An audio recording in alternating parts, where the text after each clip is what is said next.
Salam dəyərli şagirdlər. Bugün isimlərin cəmi ilə bağlı sizlərə qayda izahı verəcəm. Adətən isimlər cəmi sonuna s əlavə etməklə düzəlir. A pen, pens. Baxın, isim cəmləndikdə qarşısındakı en artiklı düşür. Çünki en one bir mənasını bildirir.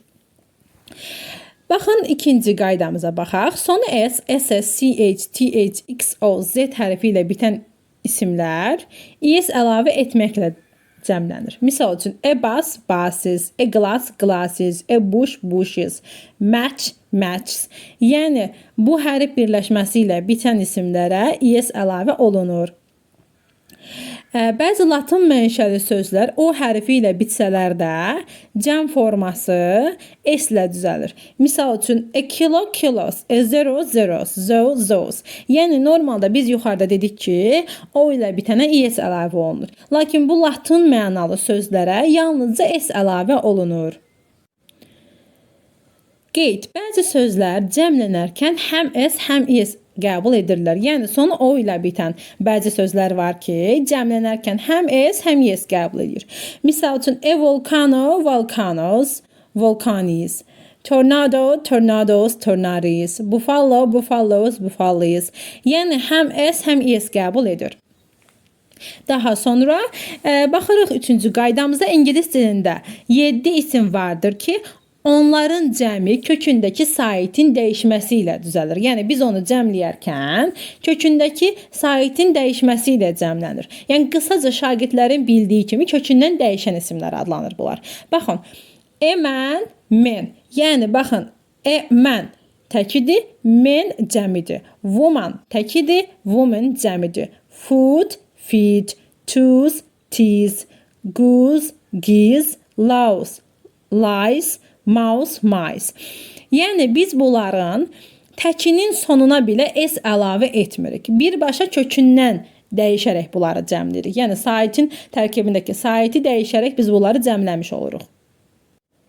Daha sonra child və ox sözləri n əlavə etməklə düzəlir. Misal üçün, child, children, ox, oxen. Baxaq digər qaydamıza. Əgər isim y hərfi ilə bitərsə iki hal mümkündür. Y hərfindən əvvəl sait gələrsə, yalnızca s əlavə olunur. Misal üçün, a boy, boys, a toy, toys. Gördüyümüz kimi y-dən əvvəl sait gəlibdir, o. Ancaq y hərfindən əvvəl samit gələrsə, y aya çevrilir və es əlavə olunur. Misal üçün, a lady, ladies, a baby, babies, a city, cities. Qeyd. İngilis dilində sonu f və f ilə bitən bəzi isimlər vardır ki, cəmlənərkən f v-yə çevrilir. Yəni, es əlavə olunur və f v-yə çevrilir. Baxın, live, lives, life, lives, love, loves. Gördüyünüz kimi f v-yə çevrildi. Shelf, shelves, sheaf, sheaves. Həmişə cəm formada işlənən isimlər. Bu cür isimlər tək forması olmur. En artiklı heç vaxt qəbul etmir.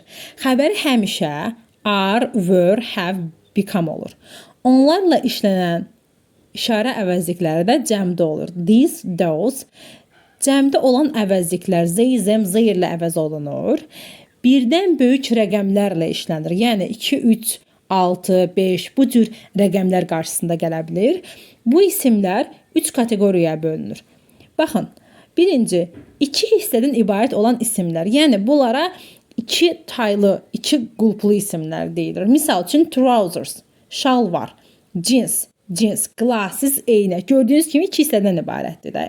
Pijama, pijama, pants, şalvar, togs, kəlbətin, scales, tərəzi, clothes, paltar. İkincisi, sonu s ilə bitən həmişə cəmdə olan toplu isimlər.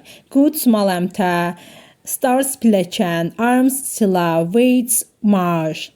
Daha sonra, ən vacib və testlərə düşən, sonu s ilə bitməyən və həmişə cəmdə olan toplu isimlər. Sonu s ilə bitmir. Amma hər zaman cəmdə olur bu isimlər. Polisdir, poultry, ev quşları, cattle, marqara, gentry, zadəgən, people, camaat. Bu kimi isimlər sonu s ilə bitməsə də hər zaman cəmdə olurlar. Baxın, qeydimiz var burada. Polis sözü təklikdə işlənərsə, özündən sonra isim gəlməzsə, həmişə cəmlik bildirir və xəbəri həmişə cəmdə are, were, have, become olur.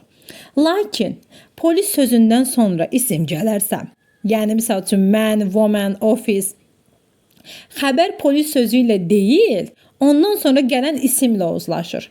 Misal üçün baxın, police are looking for their thieves in the street. Deyir ki, polis küçədə oğrunu axtarır. İndi baxın, polisdən sonra görürsünüz isim gəlməyibdir. Ancaq police officer, bax görürsünüz polis sözündən sonra officer gəlibdir. Officer cəmdə olduğuna görə xəbər ardı. Yəni xəbərdə cəmdədir. Yəni normalda polis sözü tək gəldikdə biz onun xəbərini cəmdə veririk. Yox, polis sözündən sonra gələn isim təkdədirsə, xəbər təkdə, cəmdədirsə, xəbər cəmdə olur. Mürəkkəb isimlərin cəmlənməsi. Tərkibində man, woman sözləri olan mürəkkəb isimlərdə bu sözlərdən sözlər əvvəldə gələrsə, mürəkkəb ismin hər iki tərəfi cəmlənir. Yəni misal üçün, baxın, a man driver. Man əvvəldə gəlib. Həm men, yəni həm mən sözünü cəmlədik, men oldu, həm də driver oldu, drivers. Hər iki tərəf cəmləndi. Misal üçün, a man servant. Man servants. Gördüyümüz kimi əvvəldə gəldiyi üçün hər iki tərəf cəmlənibdir. Bu sözlər sonda gələrsə, yalnız bu sözlər cəmlənir. Misal üçün, a statesman, statesman. Gördüyümüz kimi yalnızca mən sözü cəmlənibdir. Yəni sonda gələndə yalnızca bu sözlər cəmlənir. Daha sonra Norman, Roman, German, human kimi sözlərdə mən sözü həmin sözlərin tərkib hissəsi olduğu üçün bunlar mürəkkəb isim sayılmır və cəmlənərkən s şəkilçisi qəbul edilir. Misal üçün Norman, Normans, Roman, Romans. Defislə yazılan mürəkkəb isimlərin cəmi əsas məna daşıyan sözə s əlavə etməklə düzəlir. Misal üçün, a brother-in-law. Baxın, əsas söz brother olduğu üçün biz brother'ı cəmləyirik. Brother-in-law. Daha sonra bitişik yazılan mürəkkəb isimlərin cəmi sözün sonuna s artımaqla düzəlir. Yəni bitişik yazılan mürəkkəb isimlər, misal üçün schoolboy, schoolboys oldu. Daha sonra təki və cəmi eyni olan isimlərin cəmlənməsi. Bu isimlər ümumiyyətlə cəmlənmir. Tək forması da eynidir, cəm forması da eynidir. Bu isimlər heç vaxt s-is şəkilçisi qəbul etmirlər. Misal üçün, a sheep, sheep, deer, maral, deer, marallar, fish, balıq, fish, balıqlar, swine, donuz, swine, donuzlar. Yəni görürsünüz ki, təki də cəmi də eynidir. Biz bunun təkini cəmini necə ayırd edə bilərik? Baxaq, nələr bu isimlərin tək olduğunu bildirir. Qarşısında en artiklı varsa, this, that işarə əvəzlikləri varsa, every, it təyin əvəzlikləri varsa, xəbəri təkdirsə, is, was. Demək nədir? Bu isimlər təkdədir. Misal üçün, the sheep was in the yard. Qoyun bağdadır. Görürsünüz, xəbəri təkdədir. She saw a fish in the sea. Baxın, fish'in önündə a artiklı var. Demək bu nəyi bildirir? Təkliyi bildirir. Bəs nə zaman cəmdə olduğunu bilərik? Yəni bu isimlərin cəmdə olduğunun göstəricisi nələrdir?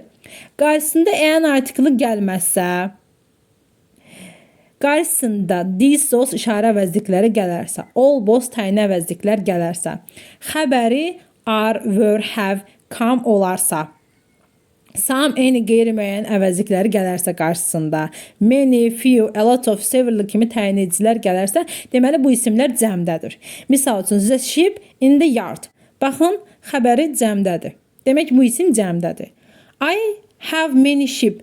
Mənim qoyunlarım var. Bax görürsünüz, qarşısında many gəlibdir. Demək ki, cəmdədir.